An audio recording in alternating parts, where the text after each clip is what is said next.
All right, hello everyone again. Thank you for joining us. This is Dr. David, and please remember that this presentation, as well as the others, is not meant to be a substitute for your doctor's medical care and attention. Check with your doctor before you make any drastic changes, especially if you are on long-term treatment for one ailment or the other. In the final analysis, your health is yours and your responsibility. Your body is yours and your responsibility. But at the same time, medical practitioners have been given to us to help deal with sickness specifically, and you need to work in collaboration with them and not in opposition. All right, that's the end of our disclaimer. This is the quote I love, and I'm going to read it out before I introduce our guest. As knowledge with regards to the effect of food upon man increases, it is more than conceivable that the races that first avail themselves of the new values of nutrition may decrease the handicaps of disease, lengthen their lives, and so become the leaders of the future. I love it. I love it. All right. Let's introduce our guest tonight. James Spencer is considered by many to be an expert in the field of natural sciences. He has developed expertise in the field of glutathione enhancement therapy by working as a pharmaceutical representative for a company that has pioneered this research. Over the past 12 years, Mr. Spencer has worked closely with Immunotech Inc. of Montreal, Canada, to educate and promote the benefits of glutathione augmentation. He has collaborated with numerous doctors across North America and has helped set up some of the ongoing trials associated with this technology. Mr. Spencer is often heard on radio and television and regularly speaks to large audiences throughout the United States and Canada on the subjects of health and anti-aging. And I mean, having gotten to know Mr. Spencer these last couple of months, it's been really fascinating how he is able to keep such a very, very hectic and busy schedule. I mean, one minute he's in California, the other minute he's in Washington, D.C., and he's all over the place, and yet he has time to really put together some tremendous presentations. And as a matter of fact, some of our guests who have joined us on these presentations have reported back the wonderful benefits that they have enjoyed from acting on some of his recommendations. So without any reservations whatsoever, we are really, at Building Strength Webinars, we're really, really honored and happy that Mr. Spencer has taken the time to partner with us in our vision and our mission. So Mr. Spencer, James, thank you so much. I'm handing this over to you right now. Thank you very much, Dr. David. And we'll begin our program. And nice to have all of you folks on with us tonight. I'm sure that we have people from different parts of the country, and we're certainly happy to have you on with us. Tonight, the discussion that we're going to be entertaining is glutathione and heart disease. Now, as many of you know, heart disease has really become almost an epidemic.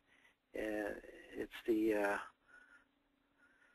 one of the worst things that has hit our country. In fact, every 20 seconds, a person in the United States has a heart attack. And every 34 seconds, a person actually dies from heart disease. Now, that's about 2,500 Americans dying from heart disease every day. If you imagine 10 jumbo jets taking off from an airport near where you live, all 10 jumbo jets crash, and every single person on board dies. And that's giving you an overview of just how bad this is. Now, if the FAA found that there were 10 jumbo jets crashing every single day, you can imagine they'd be looking into jumbo jets and what's causing it. As of right now, though, there's not really any government agency that's really been given the job of finding out what's causing heart disease. So amazingly, it's almost apparent that it's just a runaway freight train out of control. At least a 250,000 people die of heart attacks each year before they even reach a hospital.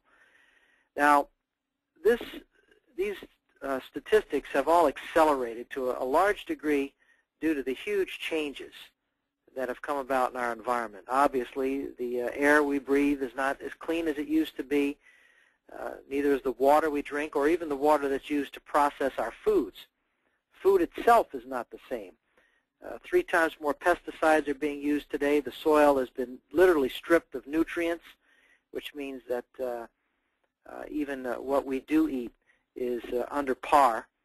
On a recent study done on foods, they found that up to 70% of the nutrients in a tomato were gone from just 40 or 50 years ago.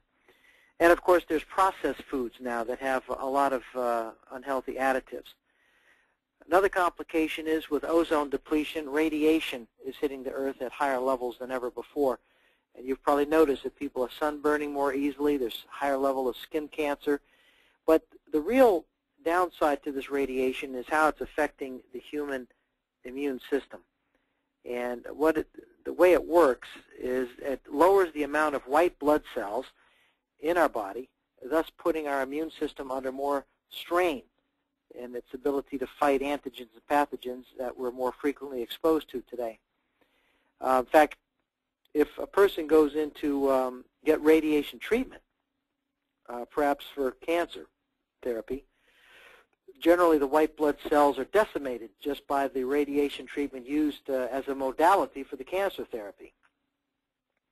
Now, this also results in a higher inflammatory response, which is induced. So in a special article done in Newsweek in the summer of 2005, this was the first major time attention was drawn to the fact that a huge amount of inflammatory response is now being measured in disease states. The article went on to say that some individuals are experiencing different types of complications from this, which previously did not have it in their profile. For instance, there was a woman named Meta Kiss, and she was 59 years old, never smoked, weighed in at a slender 119 pounds, had fabulous cholesterol readings, with her good cholesterol actually surpassing the bad. There was no history of heart disease in her family. And so all of a sudden she falls over and drops over from a heart attack. Well, in point of fact, they were scratching their heads. You know, why would a woman with no profile for this all of a sudden have a heart attack? And yet at the Mayo Clinic, they realized that what she had was rheumatoid arthritis. So she had this very high level of inflammation, and so the inflammation was what had exacerbated her cardiovascular and resulted in a heart attack. The article goes on to point out that probably inflammation is the alpha and omega of heart disease, also of bone and joint disease, the rheumatoid arthritis flare-ups, the breakdown of bone, which contribute to fractures. The arterial plaques become inflamed and burst open, which can prompt clots and other complications leading to heart attack and strokes. The brain accelerates certain diseases such as Alzheimer's and Parkinson's when it's exposed to more inflammation. And in fact, they've found that some people who have been on anti-inflammatory drugs actually have lowered their risk of Alzheimer's. But in some Asian cultures where natural anti-inflammatories are taken, for instance, turmeric, which is found in curry, Alzheimer's is practically unknown. So again, it's tied into whether you have a higher inflammatory response or not. The digestive system is being found to have increased problems because of inflammatory bowel syndrome, chronic problems such as Crohn's disease, colitis, and these can lead to DNA damage and can further fuel the proliferation of cancer cells. In the 2003 Time magazine, they pointed out that now heart disease is the #1 killer of women. And 1 out of every 3 women will actually die of heart disease. It's ironic that while the front cover of the magazine was on women and heart disease, the back cover of the magazine was an advertisement for cigarettes, which are really known to be one of the big causes of higher rates of inflammation and subsequent heart disease. So you got to ask yourself, in a society that is going into such a discussion on the front cover and yet selling on the back cover the thing that contributes to it, you got to wonder about where their brains are. But here's how basically it works. Inside of the arteries are a group of lipids known as cholesterol. Now, cholesterol even itself is a relatively new word for us. 30, 40 years ago, we didn't even use the word cholesterol that much. But we now know a tremendous amount about cholesterol and the LDL and HDL. But we know this, that once the inflammatory response goes up in the body, caused by oxidation, the lipids begin to oxidize at a more rapid rate. And the cholesterol gets sticky. It starts to stick to the epithelial and forms plaque. And of course, the plaque is very nasty. It's got interleukin 6, interleukin 8.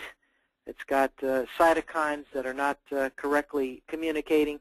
It basically is all caused by this inflammatory response. Now, subsequently, if this continues to progress all the way across to the other side, then you're going to get a blockage resulting in a heart attack.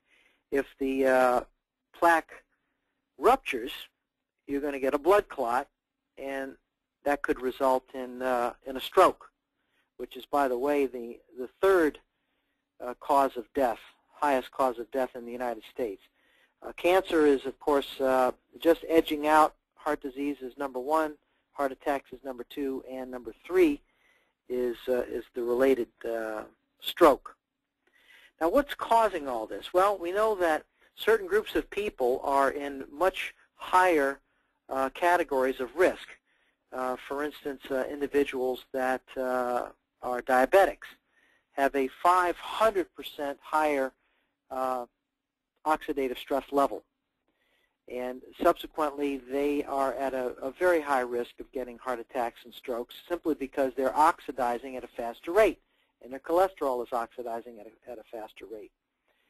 So what's involved? What's actually behind this, and what's causing it? The analogy has been made to inflammation being very much like rust in the pipes. And as the rust continues to exacerbate, well, the arteries as well as pipes get restricted. And the inflammation in these arteries can cause atherosclerosis, leading, of course, to this complication of heart attacks or strokes. Now, there's a lot of information to be obtained by doing research, but the oxidative stress is really hand in hand with vascular disease. It's true you could have some genetic predisposition toward it, but if you can control the oxidative stress in your body, you can actually even overrule some of the genetic predisposition. But there's factors like angiotensin II, there's growth factors, cytokines, lipids, hormones, glucose, hypoxia, shear stress, the dysregulation of oxidant and antioxidant enzymes. And as this oxidative stress goes up, it can either lead to endothelial dysfunction, it can lead to atherosclerosis, it can lead to cardiovascular events. Now, the contributing factors have been identified, of course, as obesity. Now, why is this? Well, obesity, by definition, puts you at a higher oxidative stress level. The fat cells hold more toxins than muscle cells. So if you have more fat cells or fat adipocytes, then you're going to be, by definition, more toxic. This, of course, is going to contribute to a higher level of oxidative stress and inflammation. Infections in the body. And surprisingly, infections can come from even the gums in your mouth. In fact, they've been able to find that up to 25% of all heart disease can be traced back to some infections in the gums. Obviously, the immune system, if it's very poor, then you're going to be able to have higher levels of oxidative stress and inflammation. Shear stress, hypertension, homocystinemia, toxins, particularly tobacco. That's why you're at such greater risk as a smoker, because you're oxidizing at a faster rate. They estimate that you'll oxidize about 10 years of your life faster if you do smoke. And then, of course, hyperglycemia with the diabetics, poor diet, gingivitis, again, these are infections of the mouth, ischemia, inflammation. And this is a new one that they've found C-reactive protein is going to put you at risk. We'll get into that a little bit more. When you go into a real deep study of what's causing this, this plaque, you'll find that basically inside the plaque itself are a number of different hosts which are contributing to this increased inflammation. We're not going to spend a lot of time on this, but in particular the interleukin 6 and interleukin 8 are going to be contributing to this. It's almost like you've got a fire inside the arteries when you get this inflammation that high.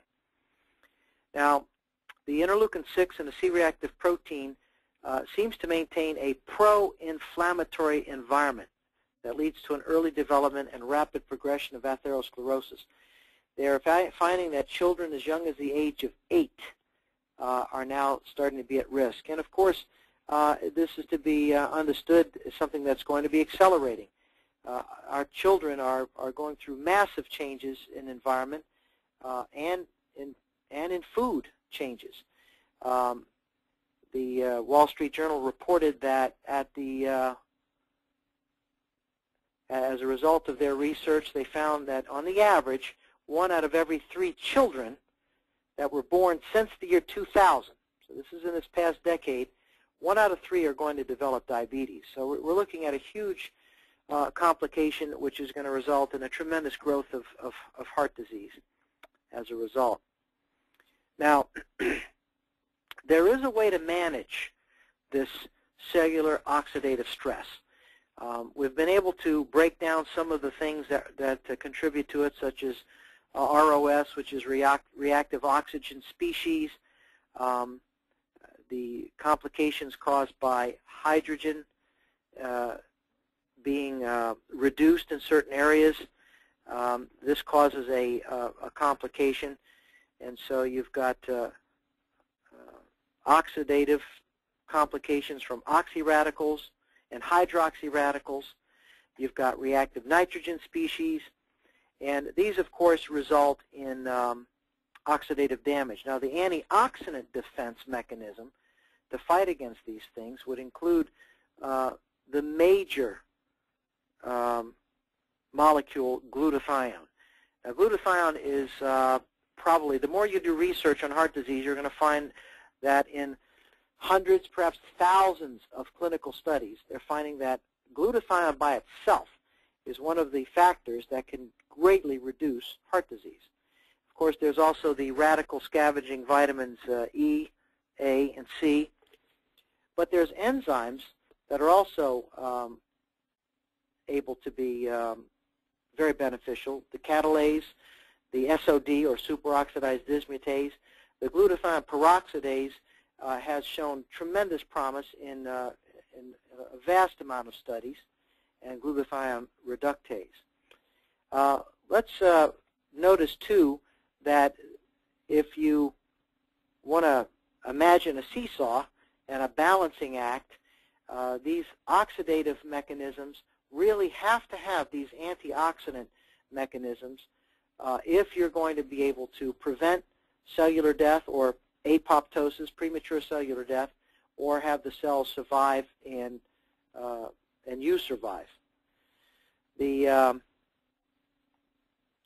treatments to reduce inflammation are manifold, These include certain types of diets where you're going to include losing weight, which is very, very important because that'll reduce the inflammation, the inflammatory response, the fat cells, the adipocyte cells go down. Increasing your omega-3 fatty acids, having moderate alcohol. One reason that we could stress here is that drinking heavy alcohol actually burns down glutathione levels, which is your most powerful protection against heart disease. So if you drink heavy alcohol, you're going to, by definition, be burning down the glutathione levels.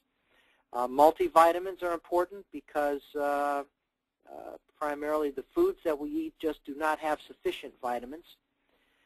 There's some benefits from dietary arginine and eating certain nuts, certain fish, diets that are rich in plant sterols, and fiber. Now, the medical field has taken issue with this, and they have produced some synthetic ways of reducing systemic and vascular inflammation. These include many of these things here that are listed, even aspirin, the statins, the COX-2 inhibitors. Now, unfortunately, some of these things are showing up as benefits, but also they have an additional amount of side effects. And then there's one that's being listed down here called Immunical. Let's go into a study that was done by the New England Journal of Medicine. This was done in October of 2003, and the article was on glutathione peroxidase activity and cardiovascular events in patients with coronary disease. Now, the study was done in hundreds of patients over a period of almost 5 years. And basically, they were trying to find out if these enzymes, glutathione peroxidase and superoxidase dismutase, had any kind of a role in the control of the ROS, or the reactive oxygen species. And they wanted to find out if it would have any effect on protecting against atherosclerosis. Well, in the result of the test, they found that the strongest predictor of the risk of a cardiovascular event was glutathione peroxidase 1 activity. The SOD had little association with the risk. And so they found out that this was basically unilaterally involved in predicting whether or not you're going to have some type of a cardiac event. And so the conclusion of it was that patients with coronary artery disease, if they have a low level of red cell glutathione peroxidase, it's independently associated with the increased risk of a cardiovascular event. And in point of fact, they said if you could find out by getting a test and finding out what your levels of glutathione peroxidase were, you probably could actually forecast your own heart attack. And at the conclusion, they said if you could increase it, you probably can lower the risk of cardiovascular events altogether. Now, this is a study that didn't get a lot of press, but you can imagine if you were a cardiologist and you find out that this simple little fact, glutathione peroxidase, could make a difference in a patient having a cardiac event or not, well, what would you do? Well, if I was a cardiologist, I'd find out how to make glutathione. And that's what we're going to show you right now.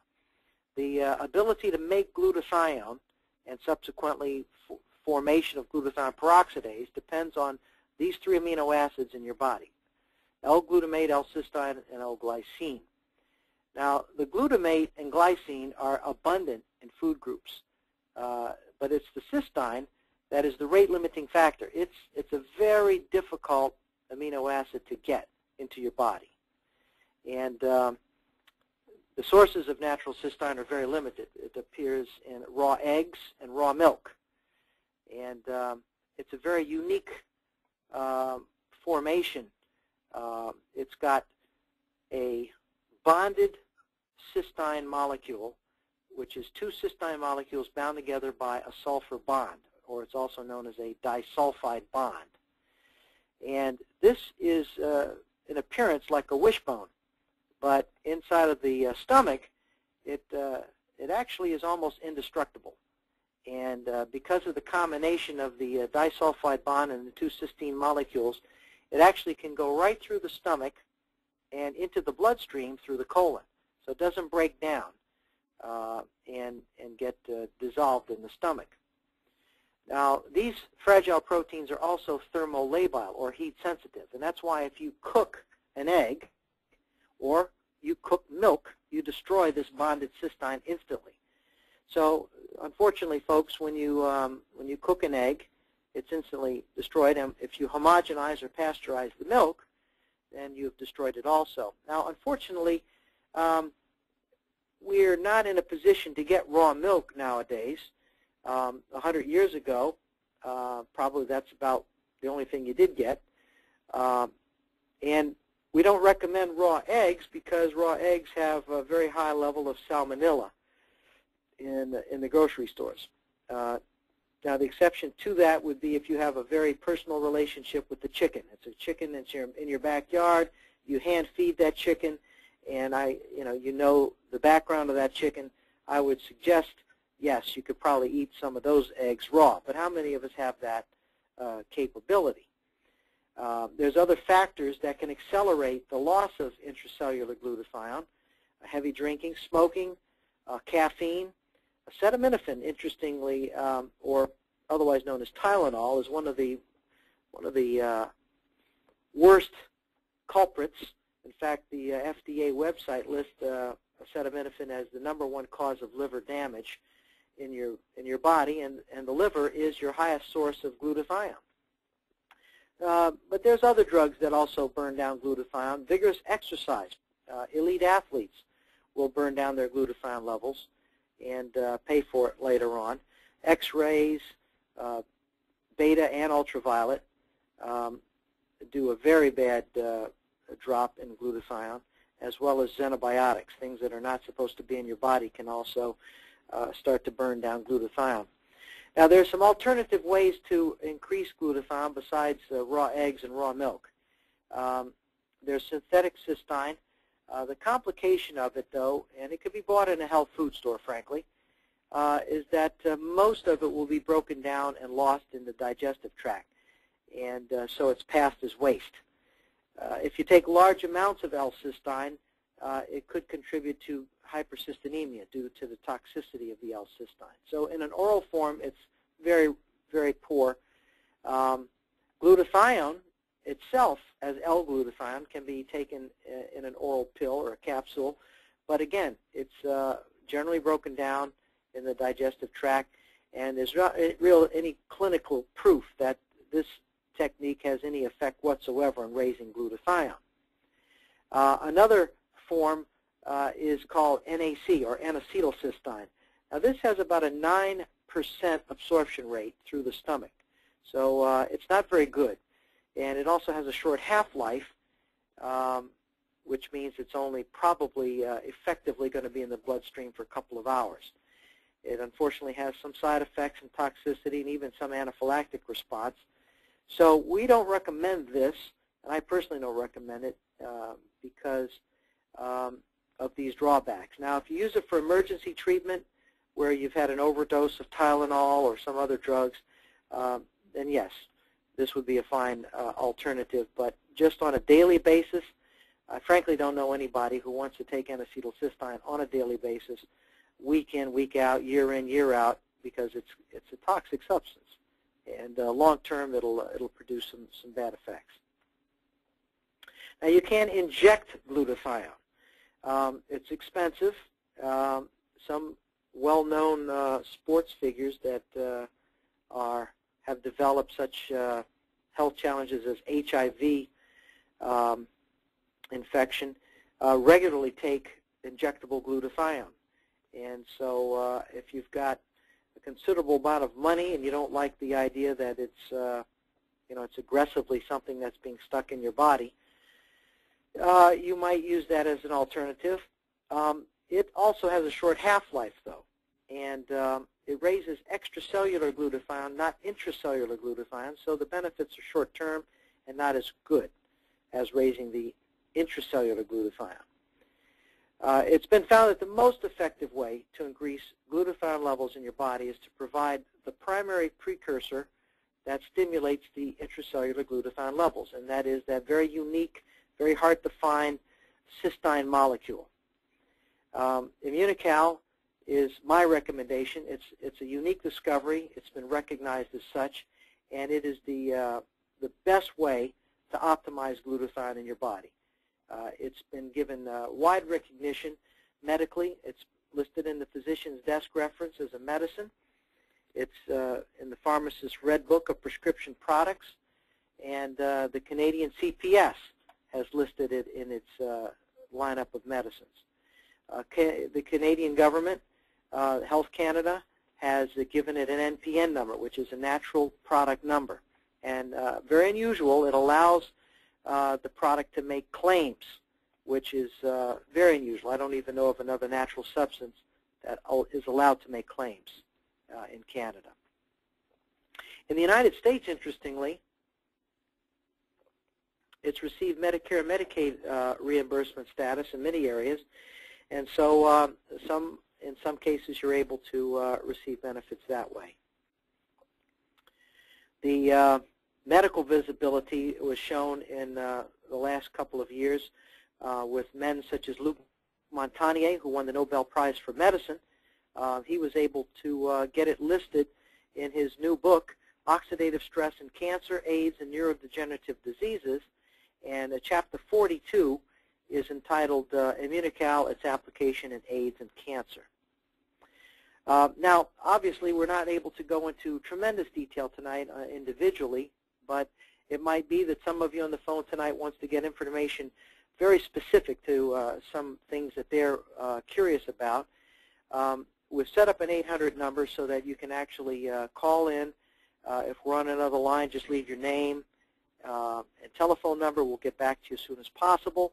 And we'll also send out free information to you about, perhaps if you want to know about specifically how to get Immunical, what it can do, what are some of the additional benefits of glutathione enhancement. So write down the number and be sure to call in if you have further questions. Now we're going to take a little bit of time tonight.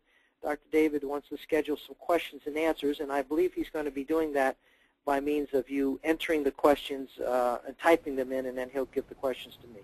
So David, you want to take it over from here?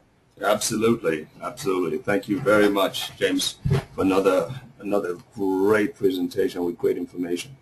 Now, folks, just remember that our goal is really to provide you with, like I said at the beginning, the most useful information. It's one thing to just have a general overview about a topic like heart disease, it's another thing entirely to go into the details and to show you what you, if you're a layperson, can do to prevent, to take care of your body, and even in the event of a heart attack also, or if you have severe heart condition, for instance, know what you can do so that you come out of it.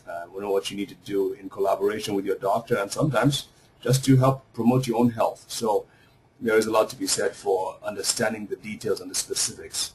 Please be sure to type in your questions in the box that is provided in the panel to your right, and I will be asking the questions and James will be answering. I can see a few here, and I think I'll just go ahead and start, and then I guess as we ask them, more will come in. All right. Now here's a question by someone who really doesn't understand about what cholesterol does, and the question is the body detoxifying cholesterol?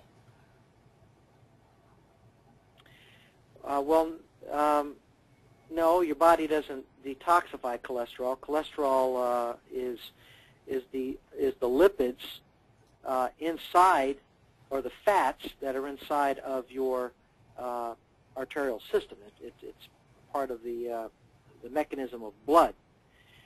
Unfortunately, when glutathione peroxidase levels go down, it begins to exacerbate the breakdown or the oxidation of the cholesterol, and that when it turns sticky, that's what's starting to coat the arteries and form the plaque.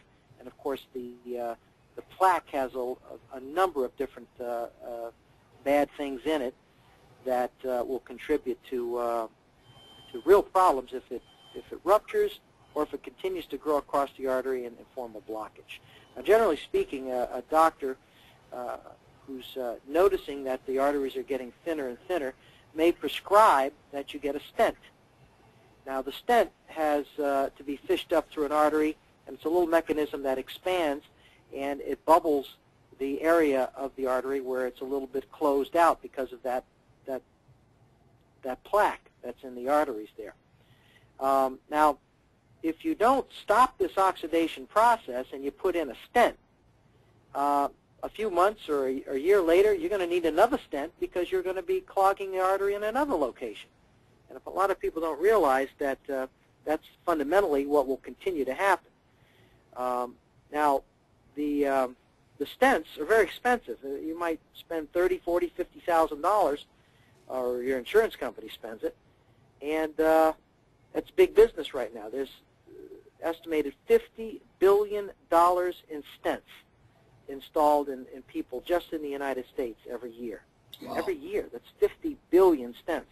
Wow. So I've had individuals that have greatly benefited. I know a man that had 12 stents when I met him, and he asked if raising glutathione could help him, and I said absolutely. And so we put him on a regimen to raise his glutathione levels, and within a year he called me on the phone. He said, Jim, I just had a complete scan of my cardiovascular, and I have absolutely no plaque left in my arteries. So it was a tremendous benefit to him, and now that's been 5 years, and I recently saw him. He lives in Indianapolis, and he's had no more stents. He never needed another stent in the last 5 years, whereas the previous 6 years, they were putting in 2 stents every year for 6 straight years. He had 12 stents. Wow. I was calling him the $6 million man. He had so much money spent on stents. All right. Well, anyway, that gives you an overview of that question. Any other questions? Yes, sir. Okay. How would one know? Okay, just to clarify. So it's not that cholesterol is the problem. It's more as a result of what the underlying factor that causes the high cholesterol. Is that what we're talking about here? It's actually nothing to do with cholesterol. It's whether the cholesterol is oxidizing. You could have cholesterol off the chart. If it's not oxidizing, you're not going to get a heart disease. So it's slowing down that oxidation is what's going to keep you from getting the arterial disease. I see. Good point. Okay. How would one know if they should take a glutathione enhancing formula? Well, we did a clinical study with healthy young men in their 20s in McGill University in Montreal, Canada. And it was published in the Applied Journal of Physiology. This is a published trial. And it was a double-blind study. One group was given a protein that did not have the cysteine in it, and the other group was given Immunical. And they tested their blood before and after. And in 90 days, the group on Immunical had increased their glutathione levels by 35%. The other group, 0. Now, that strongly suggests that everybody is going to have a boost in glutathione, because if young guys in their 20s had a 35% increase, why, just think about us old-timers and what it'll do for us. So you literally, probably across the board, will benefit from doing some glutathione enhancement. Generally speaking, 1 pouch a day will do the trick for people under the age of 40, and over the age of 40, you're going to need about 2 pouches a day. That's about approximately what it's going to take to keep your levels at a good level. Great. Okay, someone is asking for you to please show the telephone number again. So if you don't mind going back to that slide, that would be helpful. Okay, great. Someone wants to know what the difference between Immunocal and Immunocal Platinum is. Well, the Immunocal Platinum has the same amount of Immunocal in it as the regular Immunocal, but it has 2 additional formulas. And because of the word platinum denoting 50, for instance, if you have a 50th anniversary, it's your 50th anniversary, we suggest that you take the platinum when you're over the age of 50.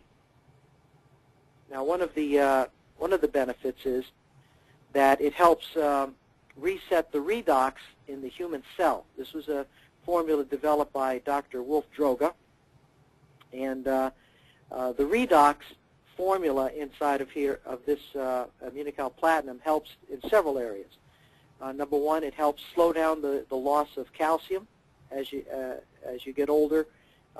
Many people lose calcium because of their protein induction. Number two, it helps to modulate the production of insulin. So diabetics and people that are getting older start having more trouble making insulin. Number three, it helps keep your pH balance at a better level, more to the alkaline rather than the acidic. And number four, it increases brain energy, brain mood is elevated.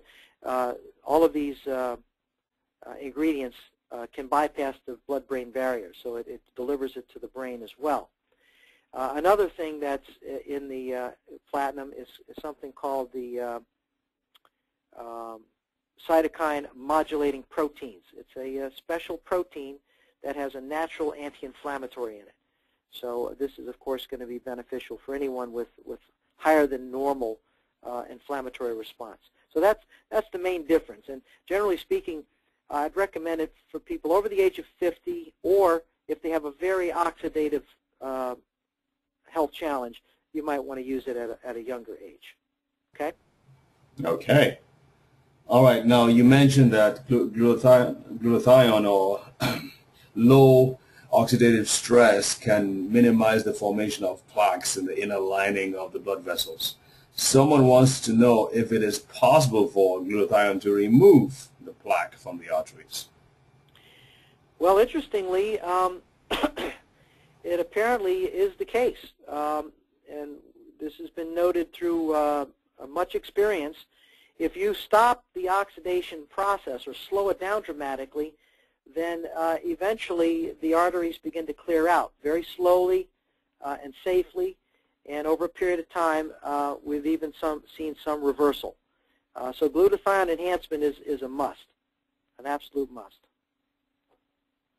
Interesting. All right. Obviously, you mentioned that the younger people, even young people, need glutathione enhancement. The question is, how do you know how long a person should be on glutathione or Immunocal to enhance glutathione? The next part of the question, does taking the supplement help your body produce more glutathione on its own? Okay, well, first of all, how long do you take a product like Immunocal? Well, how long do you eat? Essentially, this is a food, and you're adding something to your diet that is almost gone from North American diet. In fact,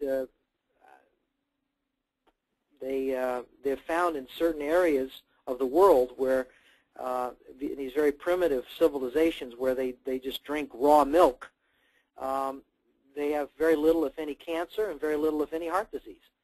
So getting the cystine from the raw milk contributed to excellent health in some of these folks. However, it's going to raise. Repeat the second question there, David. It slipped my mind. It says, does taking the supplement help your body produce more glutathione on its own? Yes. In fact, that's the only way to do it. There's been a lot of false advertising of people saying that they have this product and that product that helps your body make glutathione, sometimes in ridiculous quantities. hundreds of percentage points. There's absolutely no substantiation of these bogus claims. First of all, I saw one product that said it can raise your glutathione 292%. Well, that means you would have had to have a minus 35% to begin with, which means you were already dead.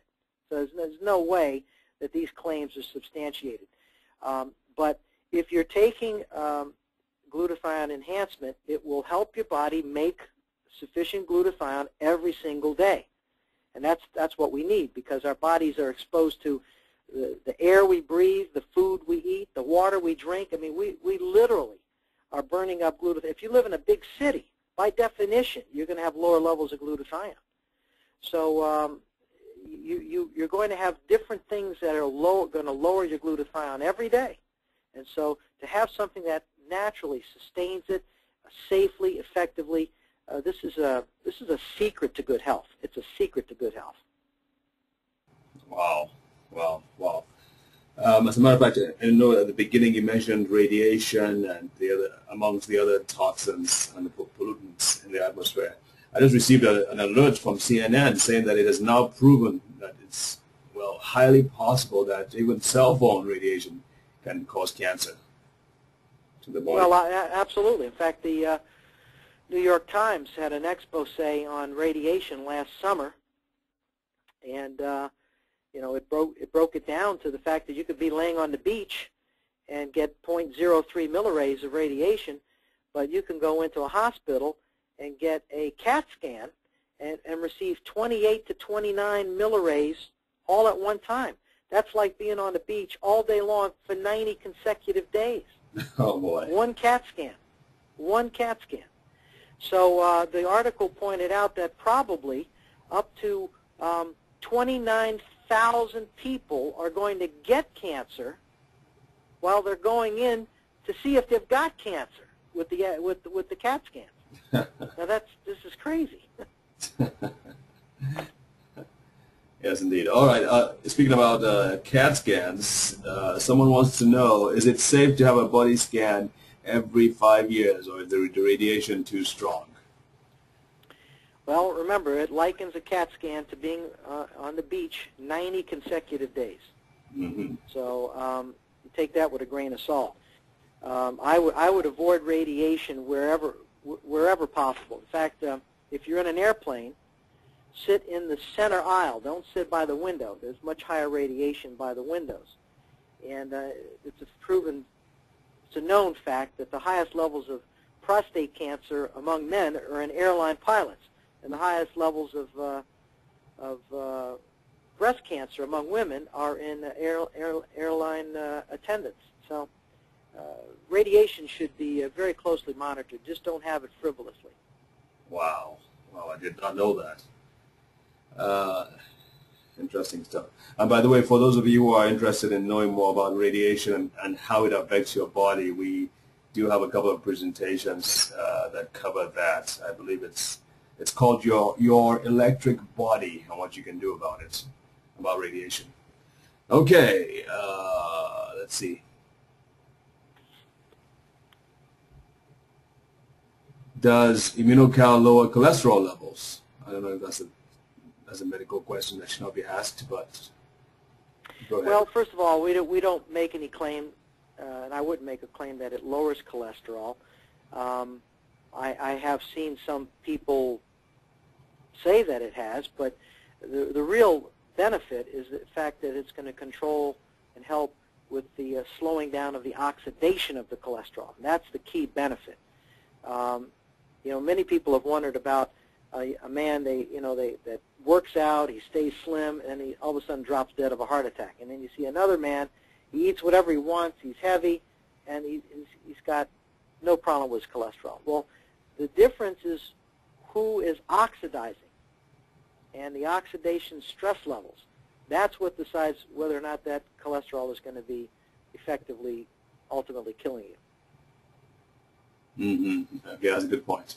So the key, again, is inflammation, not cholesterol, not higher cholesterol. It is inflammation and the process that that causes it.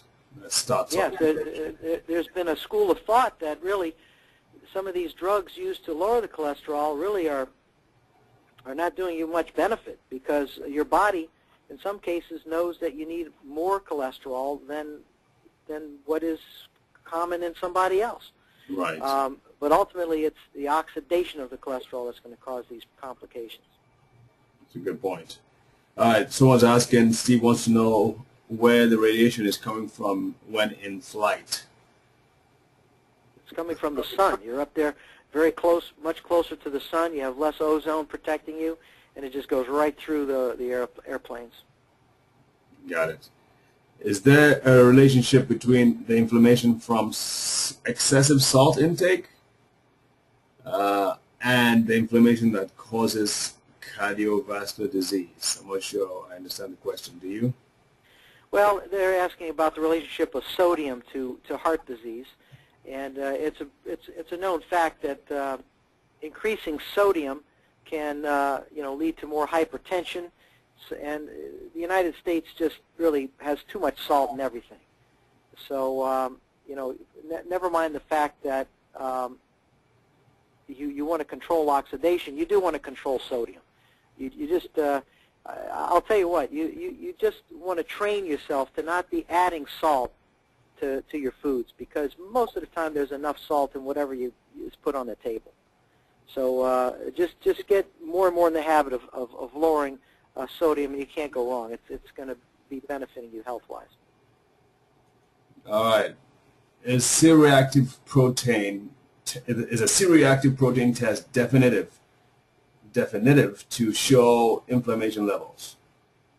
Absolutely. In fact, one of the things that's going to start to go down is your C-reactive protein once you're raising your glutathione. It's almost the antithesis of this type of protein. And so you will be getting better numbers as you keep your glutathione levels go up and elevate the glutathione. Will you ever be addressing glutathione and arthritis? Yes, we'll probably do a seminar on glutathione and arthritis, and maybe in the next one or two that we do. I've been asked to do one on autism, so we'll probably be doing one on autism. We'll probably be doing one also on arthritis and rheumatoid arthritis and other inflammatory responses in the body having to do with autoimmune complications. That would be great. That would just be fantastic. Okay. Let's take just maybe one or two more questions before we wrap up, okay? Sounds good. Sounds good. All right. Someone is concerned about the radiation. I guess they are wondering if raising glutathione levels can mitigate the effect of the radiation on the body. What do you say? Absolutely. Absolutely. In fact, it's much harder to get sunburned if you have high levels of glutathione in your body, because it protects your skin better. It's going to protect you better if you're exposed to unusual amounts of radiation. So, yeah, yes and yes. Okay. Okay, great. All right, Kathleen from Australia says, thank you. Extremely informative webinar. That's from down under. Thank you, Kathleen. How many do we have on the call tonight? Did you say how many people? Yes. We had close to 110 actually on the call tonight. All right. We have over 200 register for it, and I guess some people will be kicking themselves for not following through and attending. Some people just register and they don't follow through and attend it. So, folks, you let everybody know, okay? We'll probably send you a way to get a recording for yourselves, okay? And let everybody know about this. This is great information. All right, Phyllis. We'll probably do another one in a couple of weeks, because I've got to do a little bit of traveling in the next couple of weeks. But somewhere around the middle of June, we'll probably do another one, and then we'll send out the announcement and announce the subject that we're going to talk about. Excellent. Steve from Montana says, is there any chance of you doing a meeting in Bozeman, Montana? Well, I'm going to be in near Billings, Montana in July. So tell him to contact me through that 800 number, and maybe we can do something for him. Okay. Phyllis in Australia also says thank you, Brisbane, Australia. And Jesse and Mike Maruchak say, could you do one on childhood diabetes? We've done one on adult diabetes. I don't think, could you do one that focuses on childhood diabetes alone? Well, maybe they should get, I will probably do diabetes again. You know, maybe in a month or two, and then we'll add a section on children. Excellent. Well, James, thank you again for an excellent presentation, and again, thank you for partnering with us and bringing this information to the world. We really appreciate this. Well, you're very welcome, and thanks to all of you for listening in, and I hope to meet some of you. Call in, leave your questions or leave your information, and I'll try to get back to you as soon as possible. Perfect. Well, folks, you have a great evening. Join us again on Thursday. There'll be another interesting presentation on stem cells. So be sure to stay tuned. And if you haven't subscribed to our email list, please go to our website, buildingstrengthwebinars.com, and enter your information. For now, it's good night and God bless. Bye. Good night.